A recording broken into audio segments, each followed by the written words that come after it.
Mary stream চ্যানেলে আমি তোমাদেরকে ওয়েলকাম জানাচ্ছি। তোমরা যদি ম্যাকআউট ইউনিভার্সিটিতে বিসিএ পড়ো, মানে যারা তোমরা বিসিএ স্টুডেন্ট আছো, তোমাদের মানে যেটা কি বলবো, ইভেন্ট সেমেস্টারের পরীক্ষা হয়ে যাওয়ার পর জুন মাসে আমাদের ইভেন্ট সেমেস্টার হচ্ছে।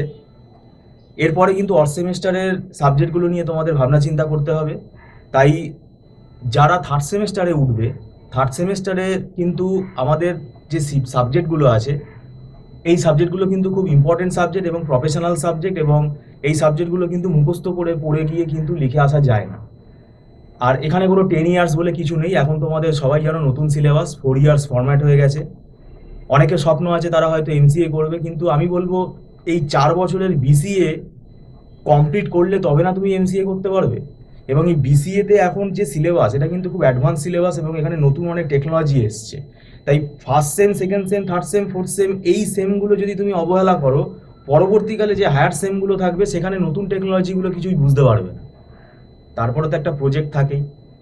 এই সেমগুলোতে গাফিলতি করে বলে স্টুডেন্টরা কি হয়, প্রজেক্ট ঠিকভাবে নামাতে পারে না, প্রজেক্টটা ঠিকভাবে কন্ট্রোল করতে পারে না। তো যাই হোক, তোমাদের থার্ড সেমেস্টারের পড়া আমরা চালু করে দেবো জুলাই মাস থেকে। সেই জন্যই আমরা নোটিফিকেশান দিচ্ছি। থার্ড সেমেস্টারে তোমাদের জাভা প্রোগ্রামিং আছে, অপারেটিং সিস্টেম আছে, আর ডেটা স্ট্রাকচার অ্যালগোরিদম আছে। এই 3টে পেপার আছে। তো এই 3টে পেপার তোমাদেরকে খুব আগে থেকে পড়া শুরু করতে হবে, কেননা সিলেবাসটা যথেষ্ট বড় সিলেবাস। আর এবারে জানি না, যদি অড সেমেস্টারের পরীক্ষা ডিসেম্বর মাসে হয়, সেটা ইউনিভার্সিটি পরে নোটিশ দেবে, সেটাও আমরা জানতে পারবো পরে। তো তাহলে হাতে সময় খুব বেশি নেই, কেননা অক্টোবর নভেম্বর মাসে একটা ফেস্টিভ্যাল সিজন থাকে, সেখানে একটু সময় আমাদের ছুটি থাকে।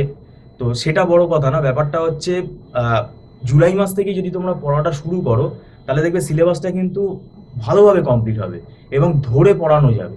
কেননা আমরা যে অভিজ্ঞতা থেকে বলছি, আমাদের কিন্তু ওই পরীক্ষার 2 মাস আগে ফোন আসে।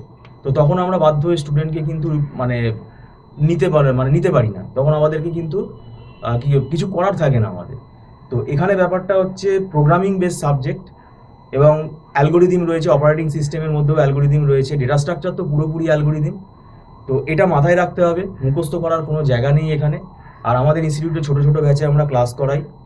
আর এখানে কোনো লামসাম ফিজ নেওয়া হয় না, মান্থলি একটা ফিজের বেসিস এখানে ক্লাস হয়। এখানে পুরোপুরি মান্থলি ফিজ সিস্টেমে ক্লাস হয়। শুধু কন্ডিশন হলো, টার্মস অ্যান্ড কন্ডিশন হচ্ছে, প্রথম মাসে যে অ্যাডভান্স পেমেন্টটা করতে হয় স্টুডেন্টকে, সেটা নট রিফান্ডেবল, মানে 30 দিনের অ্যাডভান্স পেমেন্ট করে ক্লাস করতে হয়। আর এখানে যারা রিমোট এরিয়াতে থাকো, তারা এই অনলাইন টিউশনটাতে যদি জয়েন করো, তোমাদের অনেক সুবিধা হবে। এবং এখানে আমাদের একটা ফরম্যাট করা আছে, কারণ আমরা দীর্ঘদিন ধরে ম্যাকআউট ইউনিভার্সিটির শুধু বিসিএ কেন, এমসিএ, বিটেক, এই সবই আমরা পড়াচ্ছি। আমাদের একটা ফরম্যাট তৈরি হয়ে গেছে, কারণ এখানে দেখবে এক একটা সাবজেক্ট, যেমন ডেটা স্ট্রাকচারের 3-4খানা বই ফলো করে আমরা পড়াই। তাহলে একটা স্টুডেন্টের পক্ষে এতগুলো বই কেনা সম্ভব না।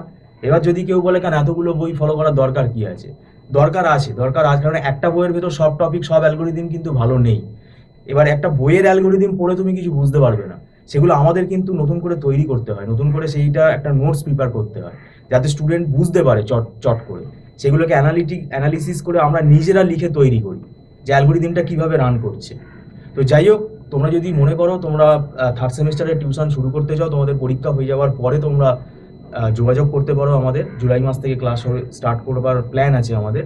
ভিডিওটা সম্পূর্ণ দেখার জন্য আমি তোমাদেরকে ধন্যবাদ জানাচ্ছি। Thank you so much.